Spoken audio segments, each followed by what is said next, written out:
আচ্ছা ভাই সাহেব, আপনাকে একটা প্রশ্ন করি। এই যে সামনে ওয়ার্ল্ড কাপ আইতাছে, আপনার কাছে সবচেয়ে ভালো লাগে কোনটা? ওয়ার্ল্ড কাপে সবচেয়ে ভালো লাগে জুয়া খেলতে। তোর মিয়া, এই জুয়া খেলে তো মনে হয় না অনেকে ঘর সারা হয়ে গেছে গা। ধরো মেয়া ঘর সারা হয়েছে। গতবার টি20 ওয়ার্ল্ড কাপে জুয়া খেলে কত টাকা কামাইছি জানেন? সাইডে আইফোনই কিনছি, আইফোন 12, তাও আবার 512 GB র্যাম। আরে ভাই, আমি তো দেখছি আগে যারা জুয়া খেলছে তারা একসময় কোটি কোটি টিয়া ছিল, এখন তারা রাস্তা রাস্তায় ঘুরে এখন না খাইয়া। আরে ভাই আপনি একই জায়গায় আটকায় আছেন। এবার দেখেন আমি ওয়ার্ল্ড কাপে জুয়া খেলে কি কি করি। একটা মার্সিডিজ কিনলাম, একটা ল্যাম্বরগিনি কিনলাম, আর মনে করেন আস্টটা তো আইফোন 15 কিনলাম, তাও আবার 512 GB র্যামে। আর যদি মনে করেন যে টেহা বাচ্চা যায় কোনো মতের সাথে, তাহলে জাহিদ খানের রোলেক্স ঘড়িটা কেনার সম্ভাবনা আছে।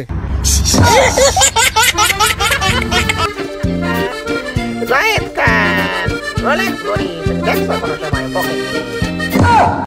ভাই কেমনি কি?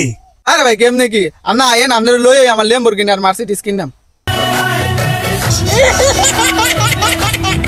দেন এখানে ঢুকবেন, এখানে ঢুকে এই যে 11 জন প্লেয়ার নেবেন, তারপর বাছাই করুন ভালো ভালো প্লেয়ার।